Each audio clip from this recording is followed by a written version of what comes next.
प्रिय विद्यार्थियों, आप सभी का मेरे YouTube चैनल जियो प्लैनेट कॉर्नर पर हार्दिक स्वागत है। अगर आप इस चैनल पर नए हैं तो इसे सब्सक्राइब ज़रूर करें, साथ ही बेल आइकन को भी प्रेस करें जिससे कि मेरे आने वाले वीडियोस का नोटिफिकेशन आपको तुरंत मिल जाए।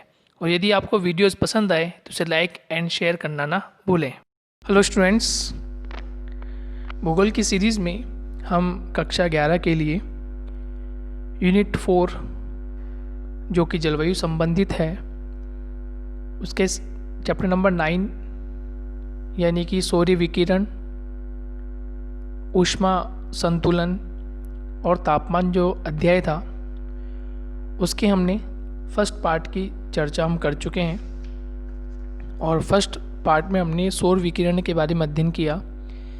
सोलर रेडिएशन क्या होता है, जो हमारा इंसोलेशन होता है उसको प्रभावित करने वाले कौन कौन से तत्व होते हैं। और इसके अलावा हमने पढ़ा कि हमारे जो वायुमंडल होता है उसका हीटिंग और कूलिंग किस प्रकार से हमें देखने को मिलता है, उस पर हमारी लास्ट चर्चा हुई थी। और आज के सेशन में हम चर्चा करने जा रहे हैं पृथ्वी का ऊष्मा बजट, यानी कि heat balance of the earth, यानी कि हमारी पृथ्वी किस प्रकार से ऊष्मा को बनाए रखती है, ऊष्मा का जो बजट होता है वो किस प्रकार से रहता है, कितना हमारी पृथ्वी अवशोषित कर लेती है और कितना हमारी पृथ्वी वापस उसे लौटा देती है। उसे हम पार्थिव विकिरण कहते हैं, टेरेस्ट्रियल रेडिएशन कहते हैं। तो ये मात्रा किस प्रकार से हमें सूर्यताप से प्राप्त होती है और पुनः पृथ्वी किस प्रकार से इन्हें पुनः लौटा देती है, इस पर आज का लेक्चर। और इसमें हम एक ही टॉपिक डिस्कस करेंगे, पृथ्वी का ऊष्मा बजट। दोस्तों, यदि आपने मेरा लास्ट लेक्चर जो इसी चैप्टर से संबंधित था, सोलर रेडिएशन, सौर विकिरण, यदि वो आपने नहीं पढ़ा है तो आप एक बार उसे ज़रूर पढ़ें। जब भी आपको ये ऊष्मा बजट जो है पृथ्वी का वो आपको समझ में आएगा। क्योंकि पहले आपको पार्थिव विकिरण समझ में आना चाहिए कि पार्थिव विकिरण क्या होता है, लॉन्ग वेव क्या होती है, शॉर्ट वेव क्या होती है, किस प्रकार से हमारा वायुमंडल जो है वो कूलिंग होता है, उसमें हीटिंग होती है। तो ये सब चीज़ें आपको मेरे पहले वीडियो में आपको मिलेगा, पहले लेक्चर में आपको मिल जाएगा।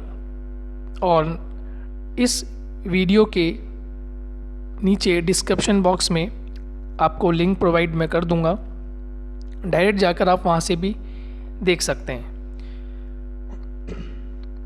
तो शुरुआत करते हैं आज के टॉपिक की, पृथ्वी का ऊष्मा बजट।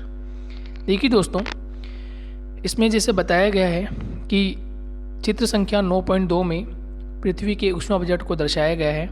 पृथ्वी ऊष्मा का ना तो संचय करती है और ना ही ह्रास करती है, ये अपने तापमान को स्थिर रखती है। तो कहने का मतलब ये है, ना तो पृथ्वी ऊष्मा को बहुत अत्यधिक मात्रा में ग्रहण कर लेती है और ना ही अत्यधिक मात्रा में उसका ह्रास करती है, बल्कि जो तापमान होता है पृथ्वी का वह कैसा रहता है, स्थिर, यानी कि इक्वल रहता है, ना ज़्यादा अधिक ना ज़्यादा कम। ऐसा तभी संभव है जब सूर्य विकिरण द्वारा सूर्य ताप से के रूप में प्राप्त ऊष्मा एवं पार्थिव विकिरण द्वारा अंतरिक्ष में संचरित ताप बराबर हो।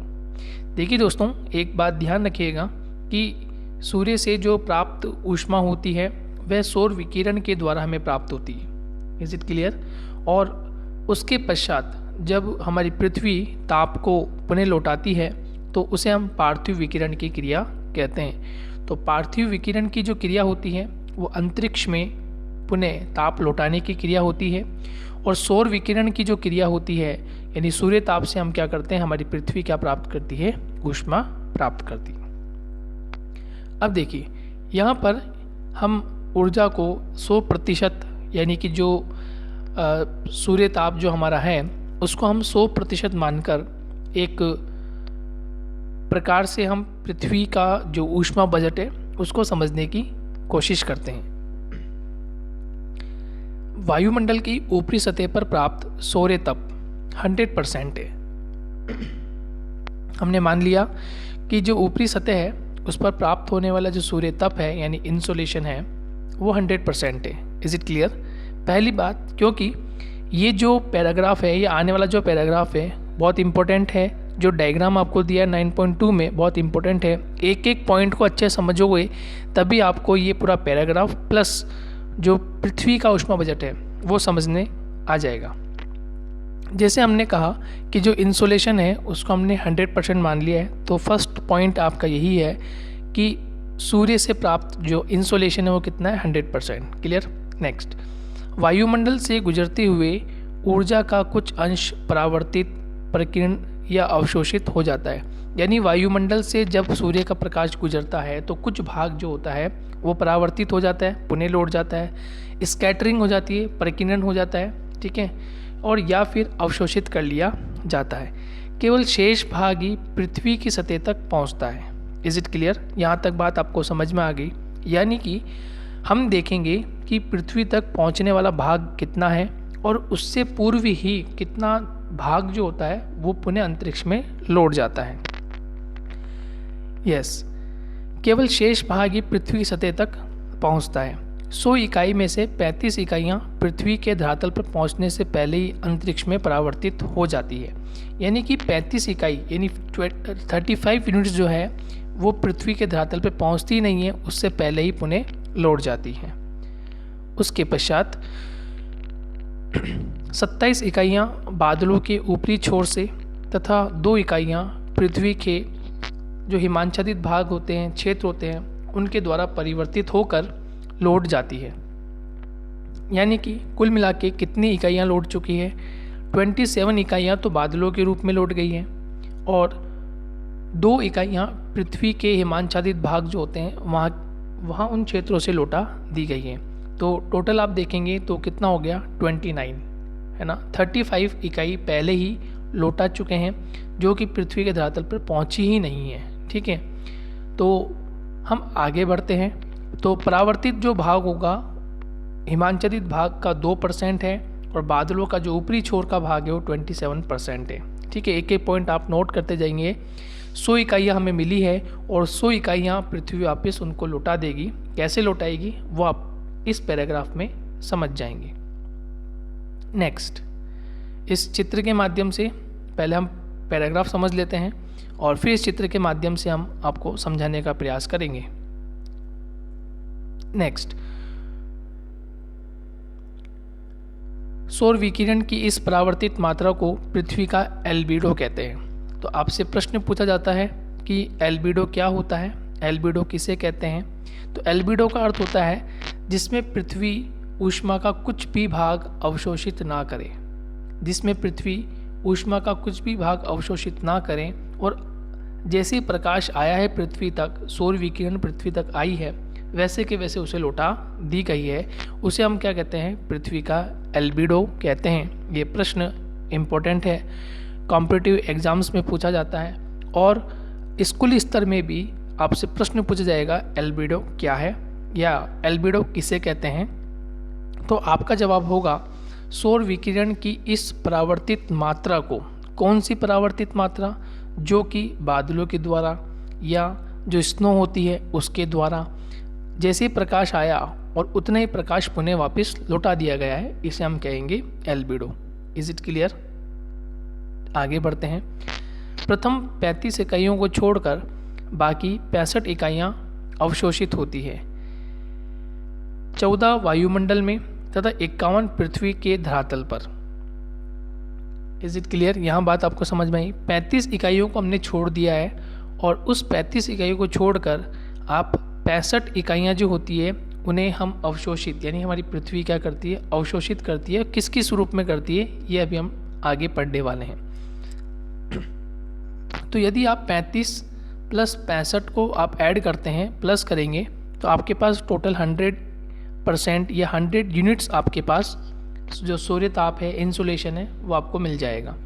लेकिन आगे हम बात करते हैं कि ये 100% किस तरह से डिवाइड होता है, पृथ्वी तक पहुंचता है। उसमें से 65% इकाइयाँ वो पृथ्वी तक पहुंचती हैं, जबकि 35 इकाइयाँ जो है वो पूर्व में हम पढ़ चुके हैं कि 35 इकाइयाँ जो है वो परावर्तित होती है, स्कैटरिंग हो जाती है या पुनः लौट जाती है। तो 14 वायुमंडल में, 14 यूनिट जो होती है वो वायुमंडल में तथा 51 पृथ्वी के धरातल पर, जो 51 इकाइयाँ होती है वो पृथ्वी के धरातल तक पहुँचती है। अब पृथ्वी के द्वारा अवशोषित ये 51 इकाइयाँ पुनः पार्थिव विकिरण के रूप में लौटा दी जाती हैं। यानी 51 इकाइयाँ जो होती है जो पृथ्वी ने ग्रहण की है ये पुनः लौटा दी जाती है। इनमें से 17 इकाइयाँ तो सीधे अंतरिक्ष में चली जाती है। नोट कीजिएगा, 17 इकाइयाँ जो होती है वो 17 इकाइयाँ सीधे कहाँ चली जाती है? अंतरिक्ष में। और 34 इकाइयाँ वायुमंडल द्वारा अवशोषित होती हैं। 34 इकाइयाँ कौन अवशोषित कर लेता है? वायुमंडल। क्लियर। और 17 जो इकाई होती है, 17 यूनिट्स जो होती है वो कहाँ जाती है? डायरेक्ट हमारे स्पेस में चली जाती है। तो यदि आप 34 प्लस 17 करते हैं, 34 प्लस 17 आप करेंगे तो आपको जोड़ मिलेगा 51। और अभी इससे पूर्व हमारी चर्चा हुई थी कि 51 जो इकाइयाँ होती हैं, 51 यूनिट्स जो होती है वो पृथ्वी क्या करती है? अवशोषित करती है। उसमें से 17 यूनिट जो है वो सीधा स्पेस में जाती है और 34 यूनिट जो होती है वो कौन प्राप्त करता है? वो वायुमंडल द्वारा अवशोषित कर ली जाती है। और उससे पूर्व हमने पहले ही पढ़ा है कि 14 यूनिट जो होती है, 14 यूनिट्स जो है वो कौन ग्रहण कर रहा है? 14 यूनिट्स जो ग्रहण कर रहा है वो वायुमंडल कर रहा है। तो कुल मिला के 35 इकाइयाँ अवशोषित की जाती है। कुल मिला के कितनी इकाइयाँ? 65। अब देखिए 65 का जोड़ समझते हैं। क्या आपको 17 इकाइयाँ समझ में आई? 17 इकाइयाँ पृथ्वी से डायरेक्ट कहाँ गई? अंतरिक्ष में। Is it clear? 34 कहाँ गई? पृथ्वी से वायुमंडल में। देखिए टोटल करें तो टोटल करने पर आपको कितना मिल रहा है? टोटल करने पर आपको मिलेगा स्टूडेंट्स 51। Is it clear? अब देखिए इस लाइन को पढ़िए। इससे पहले पृथ्वी ने तो अवशोषित नहीं किया, लेकिन उससे पहले 14% यूनिट जो है, जो 14 यूनिट है वो पहले ही कहाँ रही? वायुमंडल में। तो प्लस 14 कर लें, प्लस 14 करते हैं तो आपको कितना मिल जाएगा? 65। तो इज़ इट क्लियर? यानी जो 65 यूनिट डायरेक्ट वायुमंडल से क्रॉस होकर कुछ वायुमंडल में रहा, कुछ हमारी पृथ्वी तक आ गया, वो कितना भाग था? 65%। 65 यूनिट्स, वो 65 यूनिट्स का मैंने टोटल आपको बता दिया। कैसे आया, कैसे गया, यहाँ तक बात आपको समझ में आ गई होगी। अब देखिए आगे बढ़ते हैं। 34 इकाइयाँ वायुमंडल द्वारा अवशोषित होती हैं। 6 इकाइयाँ स्वयं वायुमंडल द्वारा, 9 इकाइयाँ संवहन के जरिए और 19 इकाइयाँ जो संघनन होता है, कंडेंसेशन होता है, उसकी जो लीटेंट हीट होती है, गुप्त ऊष्मा होती है, उसके रूप में ये अब्जॉर्व कर लिया जाता है। अब देखिए दोस्तों, आप 19, 6 और 9 को जोड़िएगा, है ना। हम जोड़ते हैं। देखिए हमें जोड़ना है 19 जोड़ना है, फिर हमें जोड़ना है 9 और फिर हमें जोड़ना है 6। तो आप मुझे जल्दी से जोड़ के बताइए कि 19 आपने जोड़ा, उसके बाद आपने 9 को जोड़ा और फिर आपने 6 को जोड़ा, तो बताइए कि कितना टोटल होगा? कितना टोटल होगा? तो 34 हो गया। देखिए 34 इकाइयाँ हो गई और यहाँ पे भी हमने 34 इकाइयाँ पढ़ी हैं। क्लियर है? और इस 34 को हम 17 में ऐड करेंगे तो 51 आ जाएगा, और 51 में 14 ऐड करेंगे तो 65 आ जाएगा, और 35 जो था वो ऑलरेडी पहले ही जा चुका था। तो 100 यूनिट मान के चल रहे थे, जिसमें से हमने इस प्रकार से इसको देखा। क्लियर हो गया आपको? आगे बढ़ते हैं। वायुमंडल द्वारा 48 इकाइयों का अवशोषण होता है, यानी 48 इकाइयाँ जो होती है वो अवशोषित कर ली जाती है। इनमें से 14 इकाइयाँ सूर्य ताप की और 34 इकाइयाँ पार्थिव विकिरण की होती है। अभी हमने चर्चा की थी कि वायुमंडल में 14 इकाइयाँ थी पहले से, ठीक है। उसके बाद 48 इकाई जो है, 48 इकाई जो है वो डायरेक्ट कहाँ चलेगी? वायुमंडल में। डायरेक्ट कहाँ गई? वायुमंडल में। सॉरी 34 कहाँ गई? वायुमंडल में। तो 14 + 34 = 48। 34 समझ में आया ना आपको? ये 34 वाला जो पार्ट है, 6 इकाइयाँ वायुमंडल, 7 इकाइयाँ संवहन और 19 इकाइयाँ संघनन। तो ये सारी कहाँ जा रही हैं? ये वायुमंडल में जा रही है। जबकि 17 इकाइयाँ तो स्पेस में गई, अंतरिक्ष में गई। वायुमंडल में कितनी गई? 34। और ऑलरेडी पहले कितनी थी? 14। ऑलरेडी पहले कितनी थी? 14 इकाइयाँ पार्थिव विकिरण की होती हैं। वायुमंडल विकिरण द्वारा इनको भी अंतरिक्ष में वापस लौटा दिया जाता है, यानी वायुमंडल भी क्या करता है, इनको पुनः अंतरिक्ष में, यानी कुल मिला के जितना सूर्य से आया है हमने पुनः सूर्य को उतना दे दिया है। यानी 100 यूनिट सूर्य से आई थी, 100 यूनिट वापस हमने सूर्य को लौटा दी, सूर्य ताप के रूप में वो चली गई। अतः पृथ्वी के धरातल तथा वायुमंडल से अंतरिक्ष में वापस लौटने वाली विकिरण की इकाइयाँ क्रमशः 17 और 48 है, जिनका योग कुल कितना होता है 65 यूनिट्स इनका कुल योग हो जाता है। वापस लौटने वाली ये इकाइयाँ उन 65 इकाइयों का संतुलन कर देती है जो सूर्य से प्राप्त होती है। तो हमने यानी पृथ्वी ने कितना प्राप्त किया 65, लौटा कितना दिया 65, और ऑलरेडी जो 35 है वो तो पहले ही हमारी पृथ्वी के पहुंचने से पहले ही वो अंतरिक्ष में व्याप्त या वायुमंडल की ऊपरी सतह पर व्याप्त था। तो इस प्रकार से 100 यूनिट्स हमें मिलती है टोटल। सूर्य का जो इंसुलेशन होता है वो 100 यूनिट होता है और 100 यूनिट हम उसको वापस लौटा देते हैं, जिसमें से 65 पृथ्वी ग्रहण करती है और पुनः 65 पृथ्वी लौटा देती है। किस किस रूप में लौटाती है, वेरी इंपॉर्टेंट, ये आपको नोट कर लेना है। समझाया मैंने आपको, मैं अंडरलाइन नहीं कर पाया तो आपको अच्छे से इसको नोट कर लेना है, एक बार फिर पढ़ लेना है, वीडियो को देख लेना है। प्रश्न पूछा जाता है, डायरेक्ट कॉम्पिटिटिव एग्जाम्स में पूछा जाता है, स्कूल स्तर में पूछा जाता है, और यही चीज़ें जब आप आगे चलकर कॉलेज करते हैं, ज्योग्राफी विषय लेते हैं, भूगोल विषय लेते हैं, तो यही चीज़ें आपके वापस फर्स्ट ईयर में आने वाली हैं। और एमए करते हैं तो फिर आने वाली हैं, आप बीएड करेंगे तो आपके आने वाली हैं, बीएड करके आप टीचिंग वैकेंसीज़ की तैयारी करते हैं तो आने वाली हैं, ठीक है। प्रोफेसर लेक्चरर्स के पद पे जाना चाहते हैं, वो आपका सपना है as a competitive exam fight करते हुए, तो उसमें आने वाली हैं। तो कुल मिला के ये चीज़ें जो आप 11th-12th में पढ़ रहे हैं, या यूँ कह लीजिए कि 6th से लेकर 12th तक जो भी आप पढ़ रहे हैं, फिर हायर लेवल पर आप कॉलेज में पढ़ते हैं, तो ये सब चीज़ें आपके आगे एग्ज़ाम जितने भी होंगे, चाहे कॉम्पिटिटिव एग्ज़ाम्स हो, चाहे टीचिंग बेस्ड एग्ज़ाम हो, चाहे अदर एग्ज़ाम्स हो, उसमें कहीं ना कहीं चीज़ें ज़रूर आती है। तो जो चीज़ आप पढ़ रहे हैं इसको समझ लीजिए, आगे चलकर ये आपके बहुत काम आएगी।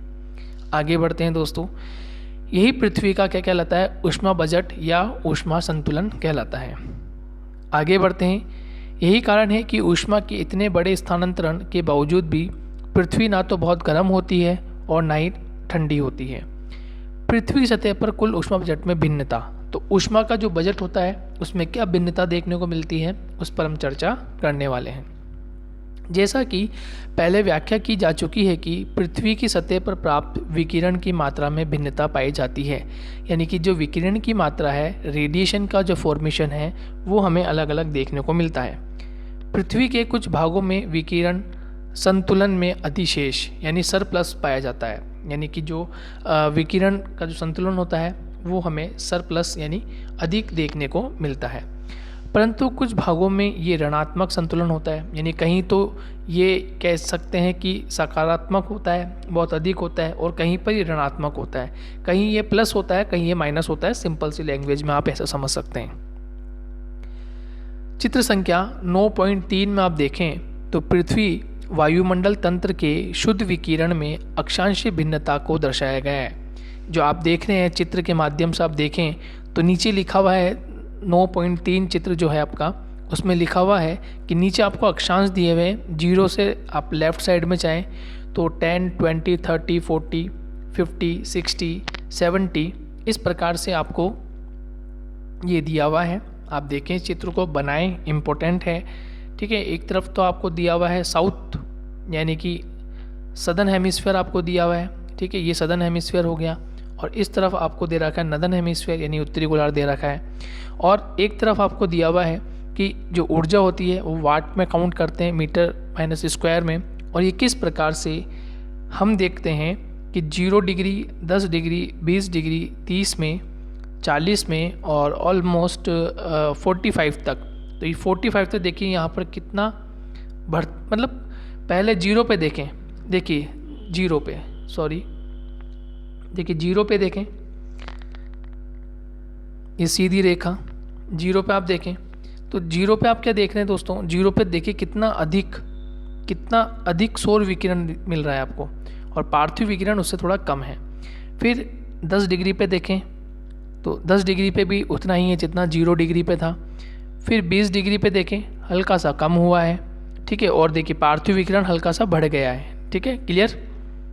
दोनों चीज़ें डॉट डॉट में आपको जो दिखाया गया है ये डॉट, ये पार्थिव विकिरण है, यानी वो विकिरण जो पृथ्वी से लौटाया जा रहा है। और सौर विकिरण का मतलब वो प्रकाश या वह इंसुलेशन जो सूर्य से पृथ्वी तक आ रहा है, क्लियर। तो समझने की कोशिश करें, वापस आगे बढ़ते हैं। 30 डिग्री पे आप देखेंगे तो थोड़ा और डाउन हो गया, 40 पर और डाउन, 45 पर और डाउन, 50 पर और 60 पर कमी। तो कमी होती जा रही है ना, क्या देख रहे हैं हम, कमी होती जा रही है।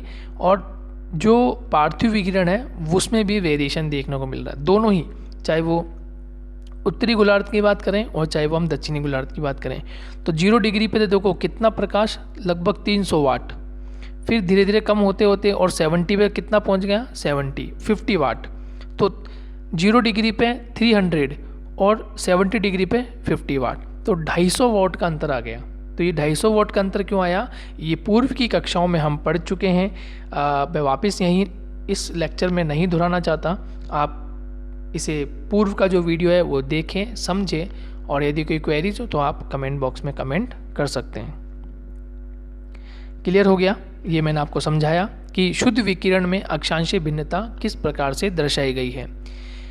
ये चित्र दर्शाता है कि शुद्ध विकिरण में अधिशेष, शुद्ध विकिरण में जो सरप्लस एनर्जी मिलती है वो 40 डिग्री उत्तरी और दक्षिणी अक्षांशों में अधिक है, ठीक है। यानी अभी मैंने बताया आपको कि लगभग 40 और 45 डिग्री के आसपास जो है वो सरप्लस एनर्जी या सरप्लस जो हीट हमें प्राप्त हो रही है, एनर्जी प्राप्त हो रही है, वो ज़्यादा है। और दोनों ही गोलार्धों में 40 डिग्री उत्तरी जो हमारा गोलार्ध है उसमें भी, और दक्षिणी गोलार्ध है उसमें भी, ये देखिए यहाँ लिखा हुआ है अक्षांशों के मध्य। परंतु जैसे जैसे ध्रुवों के पास हम जाते हैं तो ये कम होती जाती है, ठीक है। कम होने का कारण क्या है, डिफिशिएट हो रही है, कम होने का कारण क्या है, क्योंकि यहाँ सूर्य की किरणें तिरछी पड़ती है। अंडरस्टूड हैं आप, चलिए नेक्स्ट। उष्णकटिबंधीय क्षेत्रों से ताप ऊर्जा ध्रुवों की ओर पुनर्वितरण होता है। फलस्वरूप उष्णकटिबंधीय ताप संचयन के कारण बहुत अधिक गर्म नहीं हो और न ही उच्च अक्षांश अत्यधिक कमी के कारण पूरी तरह से जमे हुए हैं। तो जो यहाँ पर तापमान जो है वो तापमान ध्रुवीय क्षेत्रों में या उच्च अक्षांशों में कम होने के कारण ये जमा हुआ है, जबकि उष्णकटिबंधीय जो क्षेत्र है या ताप का संचयन होने के कारण ये अधिक गर्म है। और उष्णकटिबंधीय क्षेत्रों से ताप ऊर्जा जो होती है वो ध्रुवों की ओर पुनः वितरण उनका होता रहता है, ये पैटर्न चलता रहता है। तो इस प्रकार से हमने पृथ्वी का ऊष्मा बजट देखा, और लास्ट जो हमारी क्लास थी, लेक्चर था, उसमें हमने सौर विकिरण के बारे में अध्ययन किया। अब नेक्स्ट लेक्चर जो होगा हमारा, नेक्स्ट क्लास जो होगी, उसमें हम पढ़ेंगे तापमान। ये तापमान क्या होता है, तापमान को प्रभावित करने वाले कारक कौन कौन से होते हैं, तापमान का वितरण किस प्रकार से होता है, ये इस बारे में हम चर्चा करने वाले हैं। तो दोस्तों मिलेंगे नेक्स्ट लेक्चर में, जब तक के लिए थैंक्स। और देखें आप वीडियो, समझें, और पूर्व का वीडियो ज़रूर देखें, तभी आपको कंटिन्यूटी में समझ में आएगा कि हम क्या पढ़ रहे हैं और पहले का लिंक दूसरे से किस प्रकार है, ठीक है। Thank you.